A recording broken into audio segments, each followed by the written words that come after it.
It's time now for County-Wide, a special presentation of Yavapai Broadcasting News. Join Paul David and Brad Miller as they talk with our community's leaders, newsmakers, and people in the know. You'll hear about the hot topics that affect all our lives here in Yavapai County. And now, here's today's County-Wide. Welcome to County-Wide. I'm Paul David. Great to have you in studio today. Mark Hart and Zen McCarsky with the Arizona Game and Fish Department in studio today. Last night there was a public meeting in Prescott about the pronghorn antelope herd there in Prescott. Some of them are going to be relocated down into the Tucson area. So I wanted to have you guys come in and tell me a little bit more about that, because we've had issues with pronghorn antelope in the Quad City area before, where we had a herd and we didn't move them, and now you told me, Zen, just before the show. By the way, welcome to studio, guys. Thanks for having us. Thanks for coming in. Zen's all the way from Kingman, and Mark, you're all the way out of from Tucson area. That I am. Right. So these guys have traveled a great distance to be with us today, so I appreciate that. We did have a pronghorn herd in the Prescott area. And years ago, we said, no, we don't want to move them. The public said no. And how's that herd doing today? Well, it became a very passionate issue is what happened. And Game and Fish eventually backed out of that capture effort. The goal was to move them. Essentially, you know you're going to lose a few of the animals, but let's save the majority of them, get them somewhere where they can flourish, and add to the gene pool. But it became so passionate within the public that we backed out. There are none left. Within a decade, they were all gone. Okay. So by the first decade of this century, there were no animals left. And we were going to move those because they were getting landlocked. There was going to be homes and roads all the way development around them. And pronghorn need, when we talk about vast open spaces, we're not talking about 50, 100 acres when it comes to pronghorn. I mean, we're talking vast open grasslands. Oh, really? Okay. And when you start landlocking them and making the quarters tighter and tighter, what happened was not all the pronghorn just immediately died away. What you had was a situation where the coyotes had a really easy hunting ground. They got in there. So what you had was no recruitment. There were no fawns that survived. So the population just got older and older and older and older until they were all dead and gone. And so instead of saving the majority of those animals and getting them into another population, we lost them all. And I think that's a shame.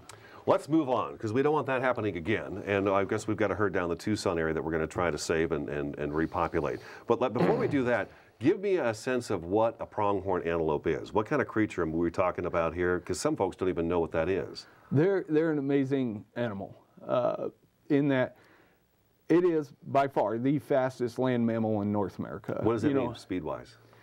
Well, you've heard of the cheetah, obviously. I think everybody associates the cheetah in Africa with great speed. Great speed. Yeah.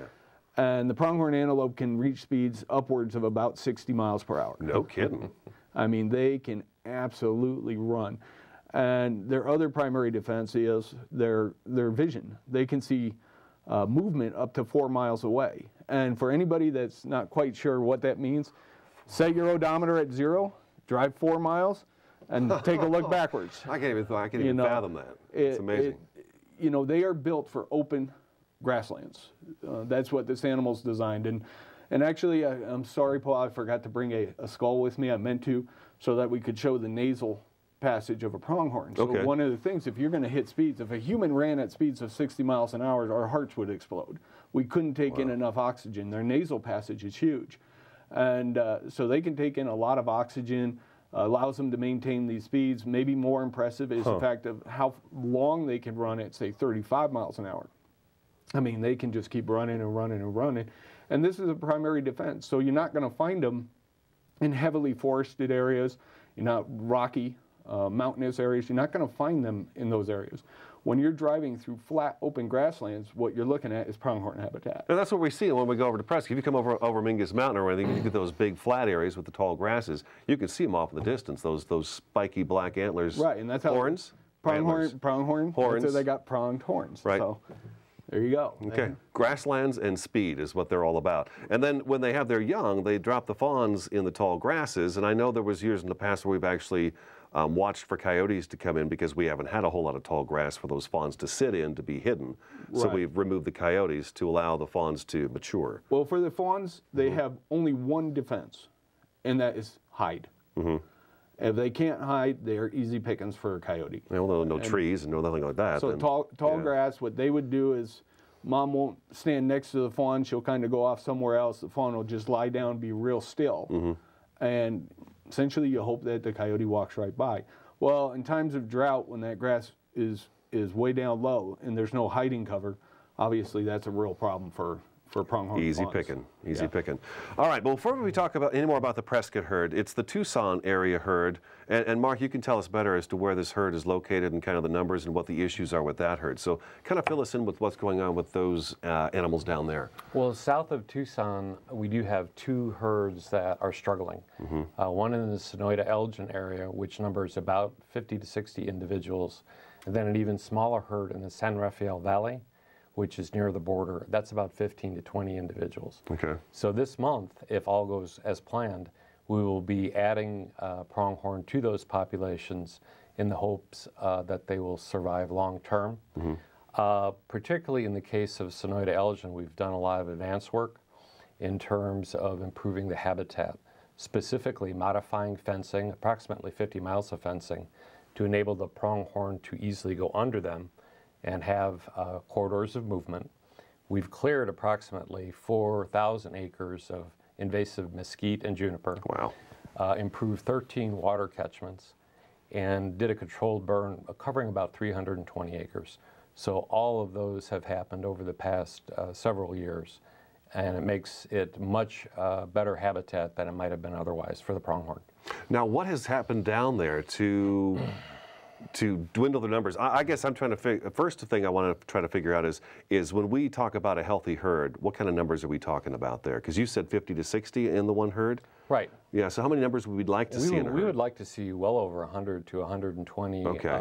Upwards of 200. That may be hopelessly optimistic. Part of the problem with these isolated populations is inbreeding and bad genetics over time. We've also had to do quite a bit of predator management to ensure that the fawns survived. 3 years ago, we had a 0 survival rate on fawns. Oh. We did some predator management, and in the following 2 years had 20 fawns survive and then another 17, which built the herd up significantly. So we would like to see those numbers, obvious, on both these herds climb quite a bit. The San Rafael is a tricky situation because it's so close to the border, and the pronghorn will go back and forth between the U.S. and Mexico. We can't account for what happens to them there, but we have our suspicions. We would like to rebuild that herd to greater numbers. Hopefully we can do so with some of the pronghorn we're taking from Chino Valley, but also from New Mexico. That'll happen early next week. But the focus of the efforts have been Sonoyta-Elgin. We have approximately 60,000 acres of prime habitat between 2 locations. One, the Empire Ranch in a BLM land management area, and another 12,000 on a location known as Rose Tree Ranch.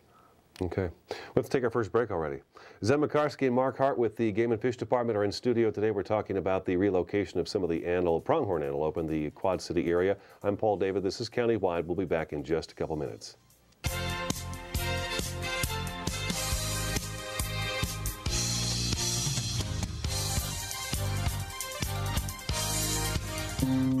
Remember all those rules you heard as a child? Do not play with fire. You'll always remember those rules. Don't sit so close to the screen. But now there are times you may have to challenge those rules. Stay inside the lines. And bending those rules may even lead to a career. Pick up your toys, kids. Imagine all the possibilities. When you venture out to make your life your own, remember the rules, but don't be afraid to take chances. Explore your sense of wonder. Feed your curiosity. Yavapai College. Life explored.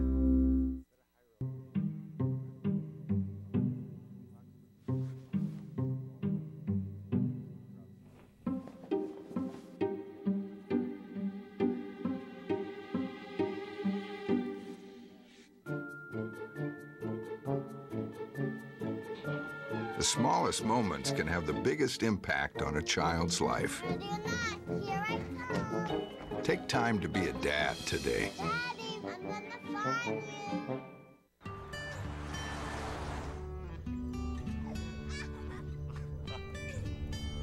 They say that when you're facing extreme danger, your life flashes before you.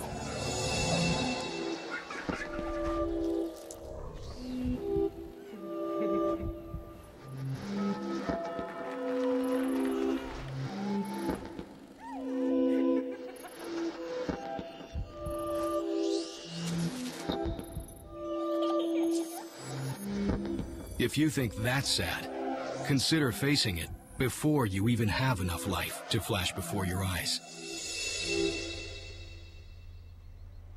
Car crashes are a leading killer of children 1 to 13. Deaths and injuries can be prevented by using the right car seat. Visit safercar.gov/the-right-seat to know what is appropriate for each age and size.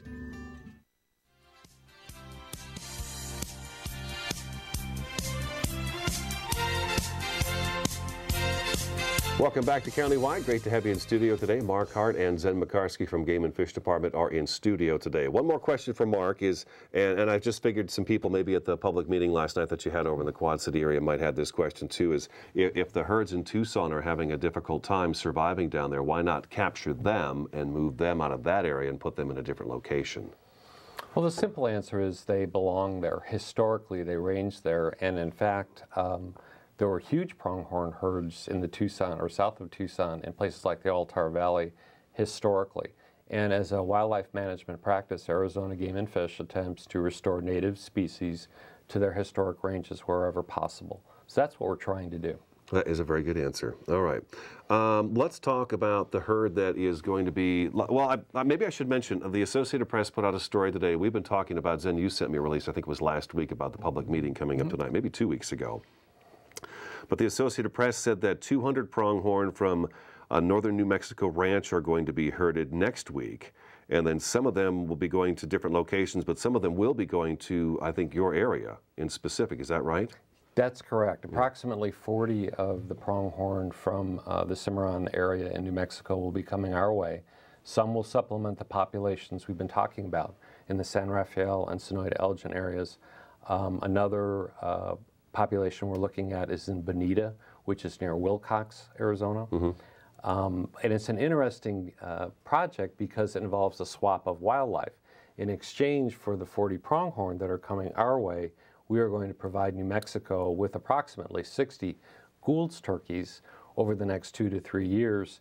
That's another example of us working with species native to our area and redeveloping the populations. There were no Gould's turkeys in southeastern Arizona 20 years ago. We have 1,000 now because of relocation efforts, enough that we can provide some to another state so that we can get wildlife that we need here.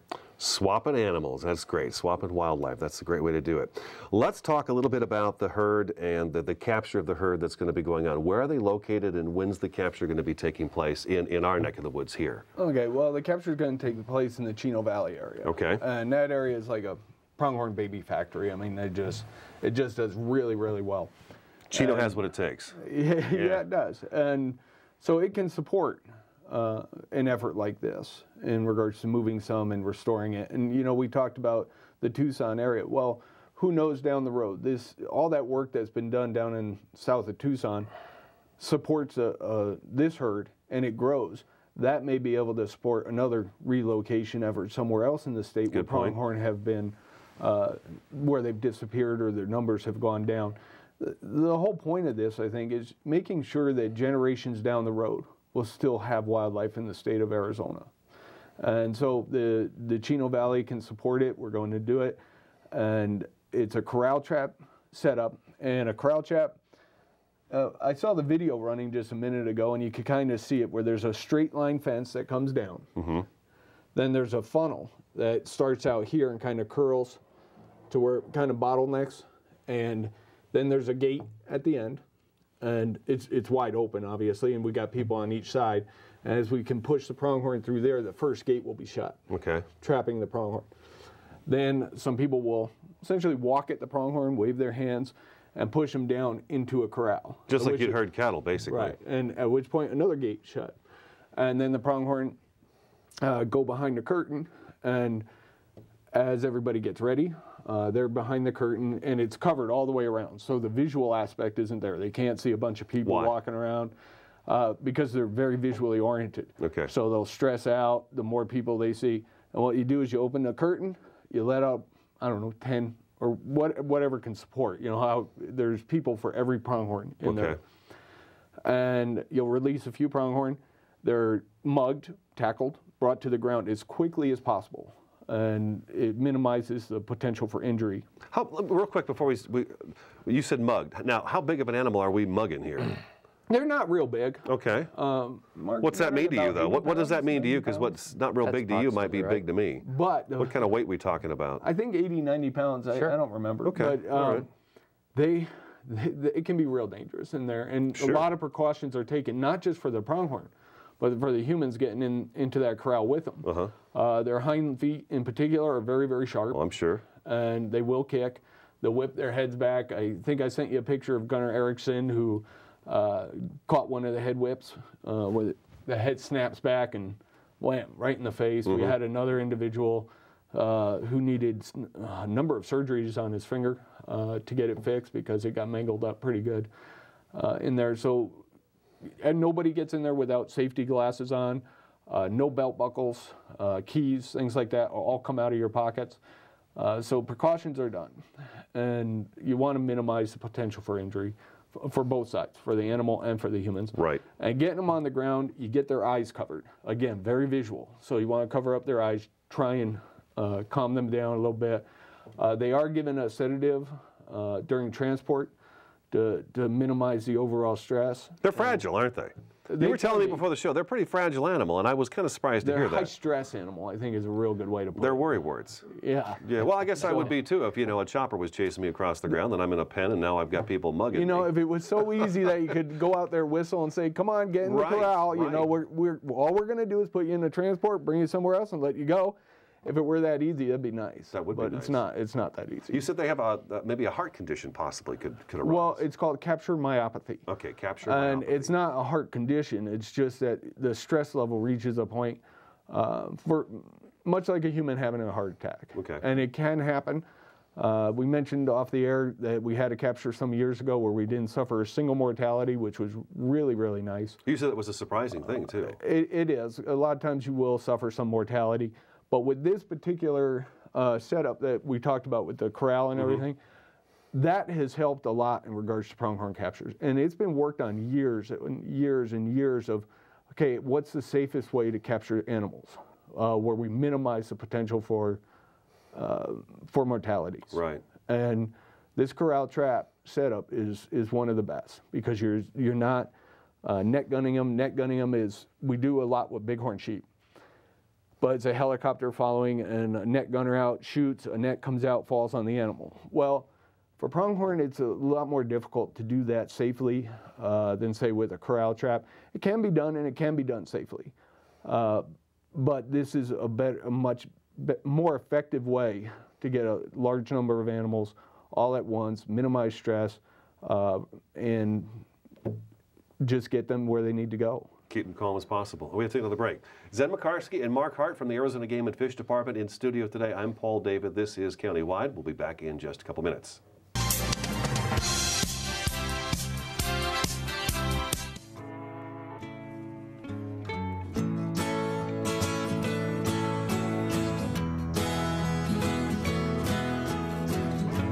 Wake the sun, tell him that I've begun to dream of things to come, and tell the trees not to look for me. I'm going to find some peace of mind. Wake the sun, wake the sun,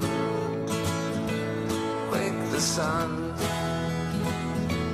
wake the sun.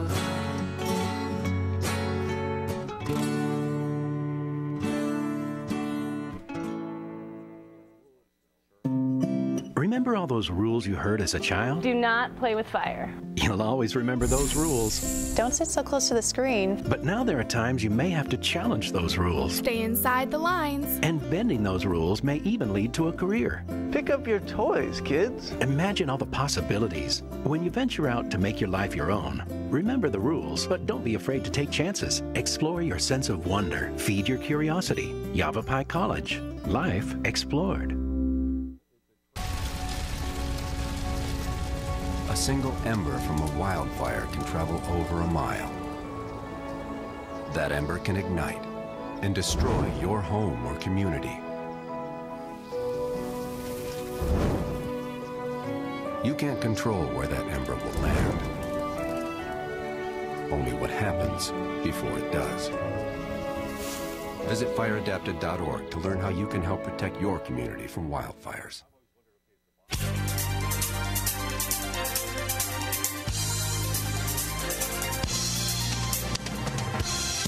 Welcome back to Countywide. We've got a few minutes left in the program. I want to talk a little bit more about just the antelope in general with you, if I could. Why is it, do we know, why most animals will jump a fence to move forward? These guys go under fences. Why is that? It boggles my mind that they do that. I don't know if there's a good reason why they do it. We just know through research that they do it. Right. They certainly can jump a fence and will occasionally, but they do not like to jump. And it might have something to do with their makeup. I mean, their legs are well, excuse me, not real strong. And so maybe jumping is painful for them. And but going under fences, they'll get down real low. And essentially a fence, to be ideal for pronghorn, need an 18-inch height off the bottom. Okay. Without barbed wire, nice smooth wire. Okay. And that way they're not ripping themselves apart as they go underneath. So that's ideal for them. Anything else unique about them, the pronghorn antelope? Well, their fur is really unique. And one of the things during a capture, we had one of our wildlife program managers was in the corral, you know, tackling pronghorn, and he walks out, and I didn't have my camera ready, and boy, I wish I did, because he came out with a pronghorn beard. All the fur just flies off the pronghorn. Oh, really? Yeah, but so he comes out, and he's just got all this pronghorn fur just caked to his face. Real quick, how long does it take from a pronghorn, okay, from the day it's born until it is an adult? And maybe not adult, but let's put it this way. I think at the time, and I can't remember because, I mean, it was a decade or so ago, but it was, the coyotes were being removed because we were just trying to give those fawns a chance to get up on their feet. Just a real short period of time. Now, tell me about a fawn. How long does it take before they're doing 65 miles an hour and seeing? I don't know if they can hit 65, but they can escape predators within weeks. Okay. So they don't need a lot of time. They need you just need that short window. And when we do something like we've talked about with the coyotes, that's all we're trying to do. You're not going to eradicate coyotes. No. You're just trying to buy enough time to provide the pronghorn to sustain the population. to help the population. Right. Okay. And it's only done when you have certain numbers. You're not worried about predation at all, because the amount of recruitment still exceeds or at least equals that which are being taken by predators. Now, when you end up with a flatlining population, that's when it becomes a problem. Okay. All right. We're out of time. Mark Hart, good to meet you. Thanks for coming in. Zen, always good to see you. Thank you for having us, And Paul. Zen, you said you'd come back and talk about bighorn sheep with me sometime. Sure, absolutely. I think we should go through all the different species in Arizona, kind of have you guys come in and talk about that. You're going to make me an expert on everything, aren't you? Oh, I sure am. All right. That's today's Countywide. I'm Paul David. Thanks for tuning in. We'll talk to you again next time.